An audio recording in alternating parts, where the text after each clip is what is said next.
This is Minutia Men with Rick and Dave. So do you have a favorite founding father?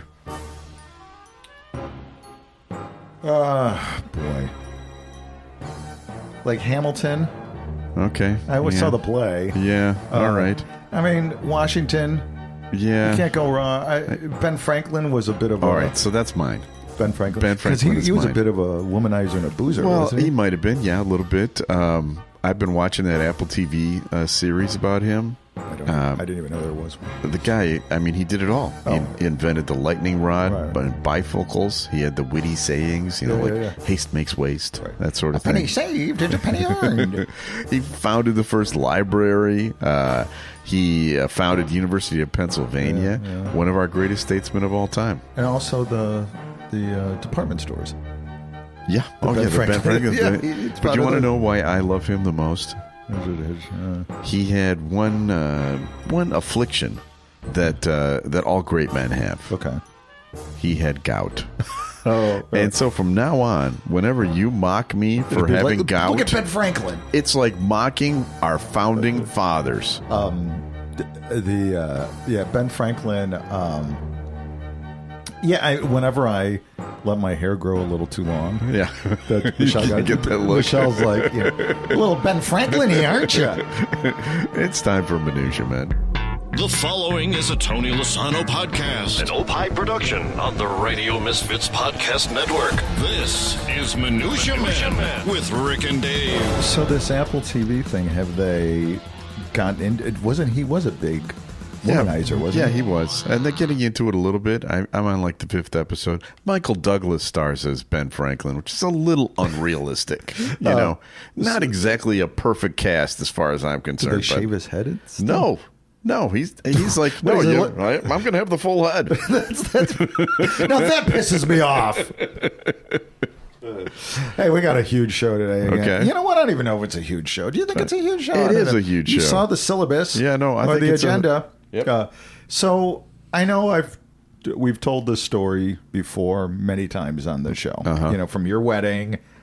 And you didn't prep me what was going to happen, you being a Catholic. Right. The whole communion thing. I tell that story once a week in the wild. Right. I do. When you're at the Ben Franklin department store, it comes up all the time. Well, so for those of you who haven't heard the story, which I assume you did, I went up there, took communion, didn't know what to do. So I took the host, is that what it's called? Yeah. And I put it in my pocket. Right. And which is a major no-no. But for the entire wedding, for what people that I didn't know came up to me and go, hey, is that the body of Christ in your pocket? Or you're just happy to see me, right? Ha, ha, ha, right? Well, I think I was 30 plus years ahead of my time. Really? This story comes out of Ireland. Catholic priest keeps job despite saying that Jesus died with a big erection. What? Father Dick Hertz, Father Thomas McHale, a priest serving at Our Blessed Lady Immaculate Church in Consett, Durham, Ireland, is said to have made the claim during a sermon on Good Friday. According to the Times, the 53-year-old told up to 100 shocked parishioners that blood rushing to Christ's lower body as a result of being crucified would have caused a big erection. Father McHale said, I don't know. Okay, join me now in Hail Mary. Yeah, right. You know what? I'm just the messenger here. I don't know. Father McHale's sermon prompted a complaint to his diocese. Yeah, about 100 complaints, I'm guessing. Well, however, the Irish Times reports that while the complaint was upheld by the diocese following an investigation, the priest is expected to remain in his post, which is so surprising, considering how the church deals with They priests. would never just brush something under the rug. Martin de Flux, a parishioner who was in attendance, said, honestly, I love this quote. Honestly, I wasn't really listening to the sermon. And I should do it. Can you do this in your Irish accent? Lucky Charms. Yeah. Is that the only words That's you can all say? I Right got. there? And green clovers. So honestly, I wasn't really listening to the sermon, but when I heard erection, I started to pay attention. I have no idea how or why Father McHale referenced Jesus's penis. Blah, blah, blah, blah. Erection. What? Womp, What? womp, womp. What? Erection. Jesus' penis is your biblical children limerick book, isn't it? Yeah. Mm-hmm. Yes, it's very popular. Now, a lesser man, would take the immature route and make jokes about putting the erection in the resurrection, or some pun about getting wood while getting nailed. But you know what? I'm not going to do that. I appreciate that because I don't want to get hit by lightning. Okay, but I do think that this does answer a question that I think we may have discussed even on this podcast, and I have it around Christmas time. Die Hard is in fact a Christmas movie. Okay. All right. So that's in there. Huh? Finally put that to rest. Okay. Well, I have a story for you. And what's my biggest fear, Dave? Being buried alive. Yeah, I think, yes. I'd say my biggest fear is dying an embarrassing death. Right, okay. But number two is being buried alive or burned alive. People don't realize I'm dead. Okay. It's just, You've had nightmares about that have regularly, right? Many times. Right. So imagine my chagrin when this one shows up, this article shows up in the New York Times this week. A Nebraska woman who was pronounced dead at a nursing home on Monday, was discovered breathing hours later by a funeral home employee, the authorities said. The woman, Constant Glantz, German, 74, of Lincoln, Nebraska, was brought to a hospital and declared alive. Wow. Never heard instead that. of being declared dead. The funeral home, which the local media has reported, is Butheris, Mazer, and Love Funeral Home. Okay. Not making that one up. Said they believe there was a deceased individual from the nursing home, but the chief deputy, they checked her out. She was still breathing. 2 hours after she was declared dead, the staff called 911. How many hours? 2 hours. All right. I'm not going to call. You call. Now, listen. This has got me creeped out. Yeah. And because the article then also lists many other examples of where this happened. In 2023, a woman in Iowa was taken in a body bag to a funeral home where workers discovered her chest moving as she gasped for air. In 2020, a woman in Michigan with cerebral palsy was declared dead by paramedics, was discovered to be breathing hours later as they were getting ready to embalm her. Oh. In 2018, a South African woman pronounced dead at the scene of a car wreck, but hours later found breathing in the mortuary. In 2014, a Mississippi man who had been pronounced dead found alive inside a body bag at a funeral home. All right, so okay, I want to You've make set this the clear. stage. I want to make this clear. Yeah. All right, I want an open casket. Okay. And I want every single person that attends the wake to stick a fork in me, literally. Stick a fork in me. Make sure I'm dead. I want fork holes all over my body. Make a game of it if you want. Take out your frustrations. Make sure I am totally 100% completely dead. Like when you microwave a hot dog. You got to put the holes in there. Exactly. You don't want the potato to explode. Yeah, right. So, this was sent to us. This article was sent to us by our friend Mike. Yeah. And, because he likes mocking my fears. I'm not even sure the word mocking is. I think feeding the fire. Yeah, that's right. And then Brent, our other friend, suggested a few other ways, and I'm sure you have a couple of them, other ways to make sure that I am dead. Well, I was on that same thread. Yeah, right? It's our WhatsApp thread. And Brent, what did he say? Something like, put herring under your nose or something like that. Yeah. I was typing herring smelling salts because we were talking about things for you. How that would work. Right. Also, he suggested playing the highlights of the 2016 World Series. So watching to see if a tear rolls out of the side of my eye. Or perhaps Jesus. Oh, yeah, that could happen. I was thinking, hey, we're out of pickles. Let's see what happens. Here's a sandwich with no pickles. Hey, you know who's a really overrated band? The Beatles. Yeah. So anyway, hey, we got a review. This is from, I don't know if it's Park Ave or Park Havey. and this is on Podbean. Funny show with a couple of great hosts. Bring back the revenge animal stories. What is he talking? What is the revenge animal stories? Did we do over the years? Did we do something that probably like a story of animals getting their revenge on? Yeah. On we did. Did we do a whole bit on that? I didn't. Yeah. When Steve Irwin died, we did a whole thing on that. Okay. All right. We're going to have to bring back animals. We will. Enacting revenge. Oh, Steve Irwin. Okay, I remember with the stingray. Right. That'll show you. We were on the side of the stingray, if I remember right. All right. It's time for another feature. Time now for Studio Walls. And the words of the prophets were written on the studio walls. So this is the part of the show where we dip into the vast Rick and Dave archives. If I would have known, I could have dipped into this story that this gentleman asked for. Right. But I didn't know about it until just now, so I can't find it. But it is also the anniversary this week of the famous Cheech and Chong bit, Sister Mary Elephant. Oh, gosh. Which I found. I'm going to play just a few seconds of it. Wait, what did you say, 50th?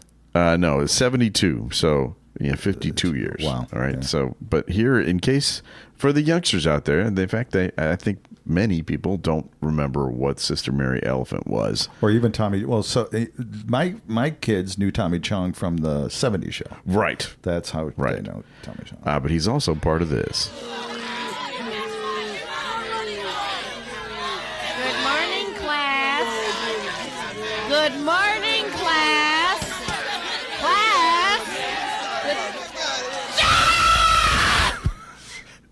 Thank you. As you know, your regular teacher, Sister Rosetta Stone, is on a small vacation. However, she does send her love and these finger paintings and dust cloths she's making. I am your substitute teacher, Sister Mary Elephant. Class, attention. Okay, step right on Sister Mary Elephant. Oh, that's right. That is the title of it. There was Sister Mary Elephant. Now, we talked to Tommy Chong, and this subject came up, and you're going to find out the origin of Sister Mary Elephant as part of this segment. So, when we were in like middle school, let's say, Sister Mary Elephant came out. And wasn't that the... Oh, my God. Just unbelievable. And I maintain that record inspired class clowns for an entire generation. You can't. Oh, it did. Don't you think that's true? Now, did you? The biggest compliment you got with Sister Mary Elephant? What's that? Was when Carol Burnett stole the bit and did it. Oh, wow.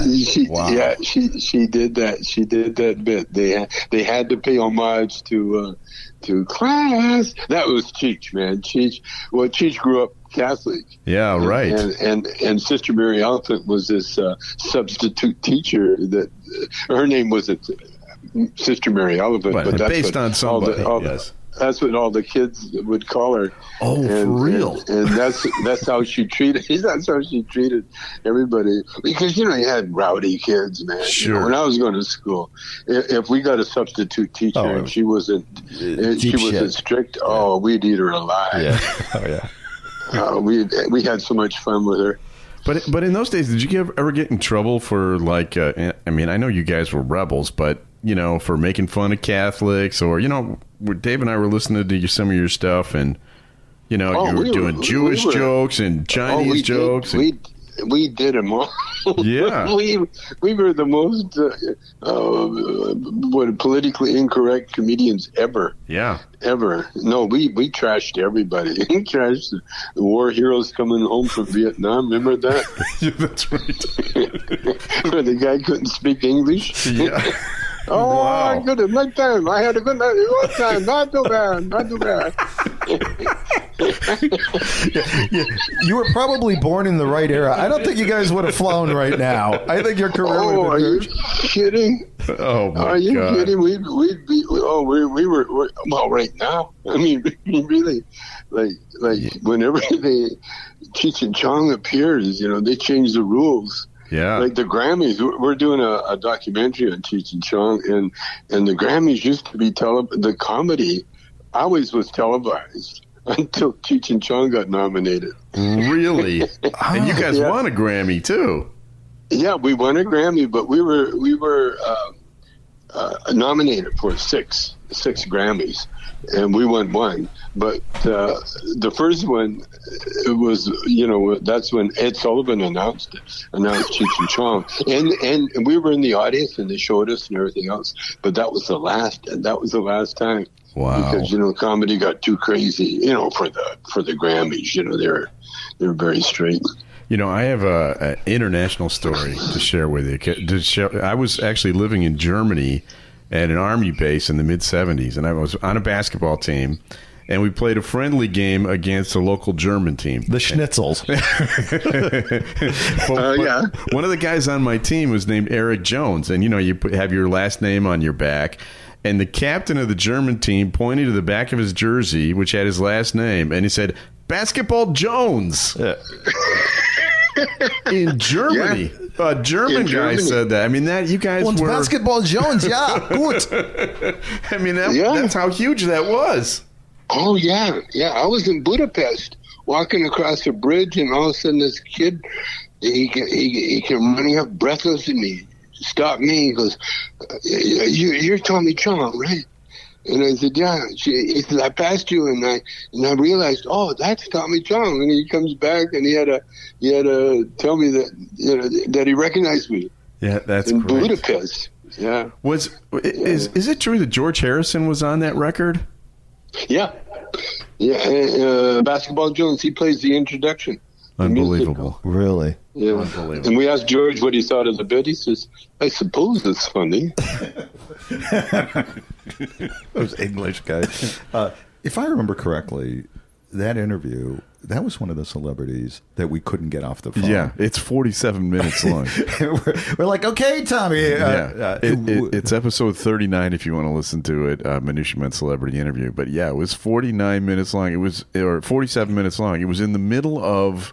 Is it the pandemic? Pandemic, yeah. And he couldn't get out. And there's some great stories in there. Didn't he also talk about, was it Simon and Garfunkel? Yes, it was Garfunkel. Garfunkel got pissed at how big his house was. There's a story in there about Patty Davis, Ronald Reagan's daughter. You just got to listen to it. And Howard Hessman, there's a great story about Howard Hessman in there. He was not a fan, correct? No. So check it out. It's episode number 39. Hey, I got another story for you. Okay. Remote Amazon tribe finally connects to the internet, only to wind up hooked on porn. A reclusive tribe in the Amazon finally got hooked up to the internet thanks to Elon Musk. They say such bad things about him. Yeah, right? He's such a nice man. Only to be torn apart by social media and pornography addiction, elders complained. Brazil's 2,000-member Marubo tribe has been left bitterly divided by the arrival of Starlink. That's Elon Musk's internet service or whatever, which connected the remote rainforest along the Itui River to the web for the first time. When it arrived, everyone was happy. Sanama Marubo. By the way, everybody in the Marubo tribe has the last name of Marubo. Oh. That's true. Okay. Told the New York Times, but now things have gotten worse. Young people have gotten lazy because of the internet. They're learning the ways of the white people. Oh, my God. I wonder if they now can't dance or play their drums and rhythm now. That's racist. Oh, my God, we turned white. That's racist. Alfredo Marubo said many young Marubo men have been sharing porn videos in group chats. We're worried young people are going to want to try it, he said of the kinky sex acts. That, don't worry about it. Right. And everybody is so connected that sometimes they don't even talk to their own family. Yeah. Wow. That's you are a middle class white family right now. Yeah, welcome. Tribespeople became so addicted that Marubo leaders, fearing that history and culture, which is passed down orally, right, could be lost forever. I know. They now have limited access to so the elders, because they're all worried about this, right? They're limiting the access of the internet. Okay. Do you want to know what their constraints are? Yeah, I'd love to. 2 hours each morning, 5 hours each evening, and all day Sunday. Okay. So that's still 7 hours a day. Do you put constraints on your daughters? No, we once changed the Wi-Fi password. Yeah. thinking that we were, we're going to get them. They figured, they'll work around in like a minute, right? There's no stopping it. Did you ever limit? I limited, those DSs. Did you girls have those? Yeah. Little handheld game the things. Game Boy things. Yeah. I would hide them, and Bridget would hide them, and they'd be gone for like 6 months. Oh, really? All right. But what I did not realize, and I just never thought that they would do this because I'm a moron, but Johnny and Sean were experts at finding them. Yeah. Like we put them in all different places. They would find them, play them when we were out, and then put it back, and then just put them back. So that was the equivalent of you when you were in high school drinking your dad's liquor and putting water back in the. Well, I never did that. You never did that? No, because my dad just bought me whatever I asked. Because we were Germans. Okay. All right. Hey, speaking of Germans, I have a story about Germans today. Do you know that there is a rap song right now that is a hit in Germany that has become a worldwide hit? It's a viral sensation. Would you like to hear a little bit of it? Sure. All right, here we go. I don't know if I do. These are, let's see. I'm not going to tell you what their names are because I don't see them here. Here we go. Abracadabra, ja dieser Kuchen war geradezu bombastisch. Und die Nachfrage danach erstarkte drastisch. Barbara eröffnete noch am selben Jahr eine Bar und nannte sie Barbaras Rhabarberbar. In der Stadt gab es auch ein paar Barbaren, die hatten von Barbaras Rhabarberbar erfahren. Und da sie fortan jeden Tag bei Barbara waren, nannte man sie bald die Rhabarbarbarbaren. There it is. What did that say? First of all, what do you think the subject matter is of this international viral hit? Herring? No. Rhubarb. It's about rhubarb, which is very popular in Germany. People love rhubarb. I'll tell you exactly what the lyrics mean. Here we go. It starts with Abacadabra. Well, this cake was downright amazing, and the demand for it increased drastically. In that very same year, Barbara opened a bar, called it Barbara's Rhubarb Bar. There were also a few barbarians in town. They heard about Barbara's Rhubarb Bar, and since they were with Barbara every day, they were soon called the Rhubarb Bar Barbarians. Okay.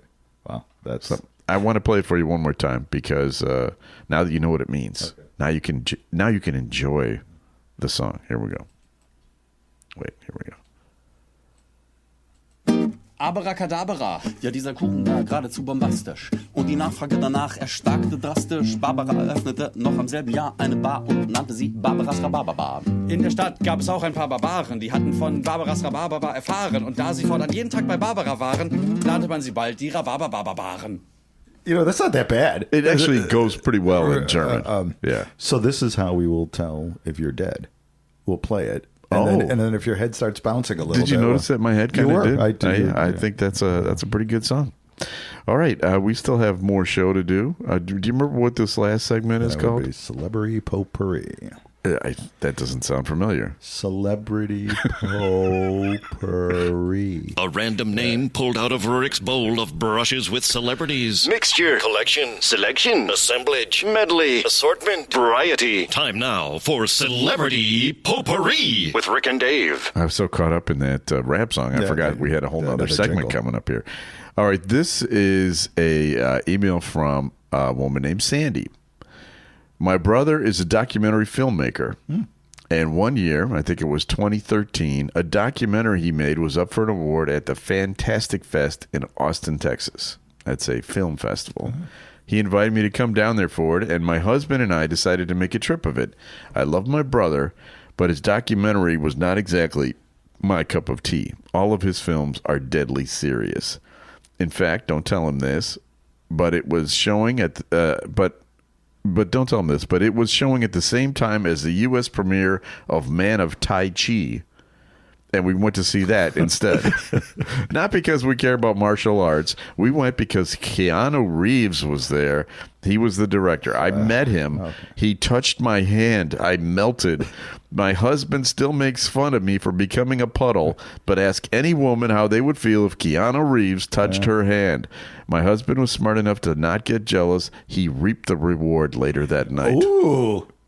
Just like, Yeah, wow. if you know what Sandy means. Do you know that whenever Keanu Reeves takes a picture with a woman, he puts his hands in his pocket just to be respectful, and he doesn't want to touch. Well, he touched her. Right, I know, but I thought he touched her hand. Right, but and if you look at a photo of Keanu Reeves in a group, he's always got his hands in his pocket. Yeah. That's interesting. That's minutia. It is. All right, we have people to thank for this show, Dave. Who do we thank? Jesus. Okay. Tommy Chong. Yeah. Tony Lasano. Yes, our executive producer. Ed Silla. Who distributes the program. And Father Dick Hertz. Great Talk Radio isn't dead, Dave. It's just moved to a better place, radiomisfits.com. And we'll be back again next week with a brand new episode of Minutia Man. The proceeding was a presentation of the Radio Misfits Podcast Network. Find our other great shows on iTunes, Stitcher Radio, and at radiomisfits.com. Thank you. Thank you. Thank you. This has been a presentation of Opie Productions. Tony, can you shut up?